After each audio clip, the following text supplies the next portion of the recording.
What's up, everyone? How are you all doing? It has been a long time since I recorded any Magic videos, much less a Commander video.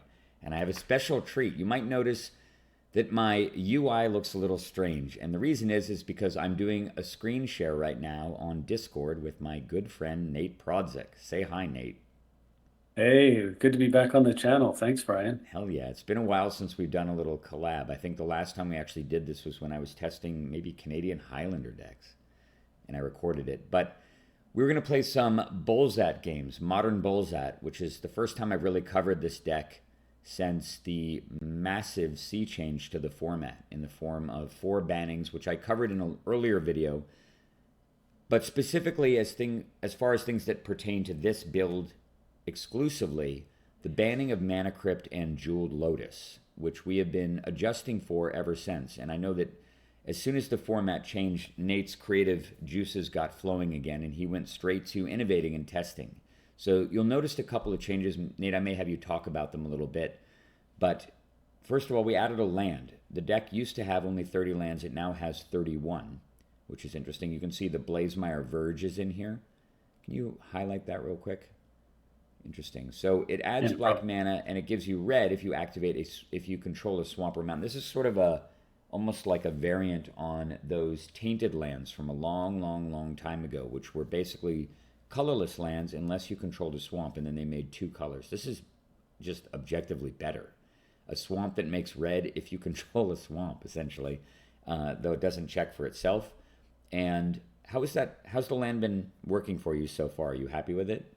Yeah, it's fantastic. I keep having to do mental double takes because I'm used to the tainted lands, and my brain keeps telling me that this thing only makes colorless, Yeah. and I have to like force myself to remember it's actually better, so much better than that. Yeah, it really So is. Yeah, I mean, just worst case yeah, scenario, right? It's a swamp that comes into play untapped, and a lot of the time, this is just another Badlands. You can't fetch it, but it has no pain associated with it, which is amazing. And then the deck is only running 2 basic land now. Oh no, actually, I guess you still have 2 swamps, 1 mountain. So we just added 1 land in here, and then I also noticed that there is no surveil land in here. You removed it. Why was that? yeah. I talked a little bit about this as well in the last video I made, but it basically realized that this deck is such a tempo-oriented deck. I mean, the format really is, Yeah. but this deck in particular, that the minor upside of maybe increasing fuel for Yawgmoth's Will or slightly improving a draw phase is nowhere near as important as the consistency that you want to hit that first turn untapped land. Black mana, right, to And duress or to yeah, Thoughtseize or something. And so the Verge can always do that. It always makes black. And even though we no longer have 3 fetchable Badlands, the fact that there's 3 basic lands to fetch anyway still kind of works out in the end. If you need to fetch up red mana specifically or a mountain specifically with one of those red fetchers, you can still get the mountain. So if you were to if you play in a slower format, if you play multiplayer, I recommend probably swapping out the mountain for the surveil land. It's probably better, but in 1v1, I think the mountain's going to give you better tempo for what the deck is trying to do. And going over to the 0 slot, you'll notice it's missing 2 zeros, the 2 big chief offenders. And I think objectively, the format gets slower when you remove Jeweled Lotus and Mana Crypt, and I think this deck gets stronger comparatively to the other decks in the format because we already run so much acceleration that's enabled by Rogra. With Rogra in the deck, you just get to leverage all these cards that other decks don't get to leverage because they don't have a 0 mana commander, and there is only 1 0 mana commander in the format. It's this little kobold. So other decks can't take advantage of cards like Paradise Mantle or Springleaf Drum in the way that we can. So we have more native accelerators, and generally the only way that opposing decks can keep up is if they get lucky and they draw Crypt or Lotus. And the fact that they can't draw Crypt or Lotus to accelerate out several turns ahead of our game plan means that I think our deck gets stronger in the long run. Do you agree with that? yeah, I do. And the weird thing is there's a card that's pretty, I don't know, a Lotus adjacent card. It produces as much mana as a Lotus. It just has a initiation cost. This thing right here. Yeah. because it's 1 mana to get 4 instead of 0 to get 3. Yeah. So it's almost like we're still playing with a Lotus, but nobody else is. Exactly. And considering really the only thing you want to do with this deck with black mana is cast Tevish Zat or maybe cast Lethal Hatred or something. Maybe Necro Mind Twist. But most of the time you're just powering out the commander anyway, so it's exactly what Jeweled Lotus does. It's just Jeweled Lotus that only this deck gets to play with, which is pretty sick. And Paradise Mantle is really interesting. We had this in the deck in an earlier build and then eventually discarded it for being a little bit too slow. What's your take on the card now? Still pretty pleased with it. It is still the slowest mana source in the deck, and sometimes it fights when you have like a Paradise Mantle and a Curse of Opulence hand before you get something like a Confidant or a Stevizat token to start fueling both the curse and the mantle. You're in this situation where you're trying to decide what to do with your commander to, tap it for the mantle or whatever. Yep. But in general, that's kind of like an abundance of riches problem. It's when that kind of thing's happening, you're doing all right. Yeah. It's the hands where you don't have any acceleration except for the Paradise Mantle that you really appreciate it. Because especially given that we've picked up so many more powerful 3-drops, actually, like aggressive 3-drops, like Fable and Lelia and Bombardiers, and we always had Duretti, but things that we can play proactively that reward us for just having a first turn mantle. Yeah, makes sense, right? Just that one mana accelerator really getting ahead by one turn. I love the fact that Paradise Mantle also makes mana of any color. So it can get you that critical double red, double black, triple black, whatever you need to navigate the situation, versus something like Mana Crypt or the Jeweled Lotus, which gives you this big burst of acceleration, but sometimes all you really need is colored mana. So the flexibility of being able to turn one generic mana one time into a consistent source of colored mana is actually quite good. And a few other changes that we've made really since they were kind of coming in already as the format was beginning to change, but Pyroblast and Red Elemental Blast main deck now. Why is that?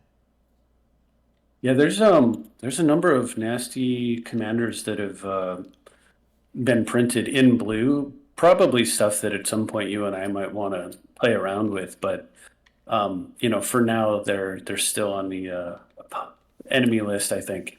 For example, there's a 1 mana blue commander. It's a 0/3 that attacks and makes clues, and a 0/3 flyer. And then if you ever draw 3 cards in the same turn, it flips and becomes a planeswalker. Yeah. That has green in the cost. So it allows you to play a blue-green deck, which is a really good tempo deck, with a commander that starts generating advantage immediately. Yeah. That's a huge threat that can't be allowed to continue to sit on the board for long. But in addition, I mean, the number one public offender that we still have to face, unfortunately, despite the bannings, clearly being something that they're doing is the Oracle. Thassa's Oracle, right? Yeah, of course. Yeah. And fortunately, these deal. I mean, Thassa's Oracle is just one of the ways that this deck can lose. Even when you've stripped your opponent down to nothing, it's just too easy to put together. Yep. And so, yeah, just keeping it off the board is hugely important, I think. Yeah, having this kind of, and it's really interesting that even though this deck is Rakdos, we've been calling it the deck for a long time, and it just keeps getting more the deck-like. It has so many counterspells in it now, and in fact, we picked up another one in the 2-mana slot. This card used to be Cast into Fire, I think. Now it's Untimely Malfunction, which is deflection, basically, as well as Shatter, which seems kind of insane. The fact that it redirects an ability too, which means you can redirect a Strip Mine or a Wasteland and just blow your opponent out right away. Pretty insane, honestly. Yep. It's quite a good card. Those 2 modes are both excellent. A 2-mana instant speed artifact kill is fine, and 2-mana metal in red is pretty nuts. And we also have the Fork too at 3 mana. The Flare of Duplication. So we get all of this extra interaction with counter decks in a red-black shell, which is feels a little bit decadent and kind of unearned. Who would imagine that you'd have a black-red deck that now has 4 counter spells, 5 actually with SWAT against blue? Right. Pretty insane. and gives you more than enough ability to interact in that critical mid to late game when you really won the card advantage war and you're pulling ahead, but they still have the top of their deck. They still have the ability to beat you off the top of your deck, and many of these cards will just completely change that. You can redirect the target of anything. So there's lots of things like imagine somebody tries to do Painter Servant Grindstone on you, and you're like, oh really? Malfunction the Grindstone back to you, bro. You know, that kind of thing. There's things, or deflect it, right? Oh no, Flare Duplication doesn't work, but this thing definitely does. Really Yeah. cool to have this kind of interaction. Have you done anything really amazing with Untimely Malfunction yet? Not with untimely malfunction. I've blown up like a soul ring, and I have had it in my hand ready to go on a hatred kill turn Mm. against a control deck. Yeah, against counter deck. But yeah, but they I caught them with their pants down, and I didn't have to deflect anything that turn. Right on. But it's certainly a nice feeling to have. The other thing with the pyro and the red blast is that because we don't have the crypt and the lotus, there'll be less games where we're sneaking out Tevish shot before the blue mage has counter magic up, and these just really help push through. Help push it through. Yeah, I agree with that too. Yeah, It's one of the ways that you can lose, where they're just able to counterspell Tevish Zad a few times, and then you're just drawing these one. Well, the deck has so much mana in it, really. You just draw too many mana producers, and they get ahead, and you just can't land your commander because it costs 9 or something, and there's just no way to get up there. So being able to push the commander onto the board. When we first built this deck, the only way to push the commander onto the board, I believe, was through discard. I don't even think SWAT had been made yet. And then I think you're right. there's SWAT and Flare to fork their counterspell, and 2 Pyroblasts and Untimely Malfunction. And now you can just totally interact with the stack and get Tevish that out relatively easily, which just makes the deck stronger, particularly because all of your opponents are slower. And the rest of the deck looks pretty much the same, and it seems like you've been kind of terrorizing the lobbies so far, right? Yeah, it's been pretty good. I think the one game I lost was since the update was a misclick where I literally clicked keep and went, oh, I was not trying to do that. Yeah, you I, told I, me I that. kept a one land hand with no plays at all and drew like 4 cards that weren't mana and then died. Yeah, It was that's embarrassing. that is embarrassing, and unfortunately would never happen in real life. You never just go Right. keep. Yeah, when your hand is obviously garbage. All right, so those are the changes to the deck. We're going to run through some games real quick here. I'm going to start another video to catalog those games. But thanks for watching this one, Nate. I'm really looking forward to seeing some games unfold. So stay tuned for that, and we'll be right back after these messages. Awesome.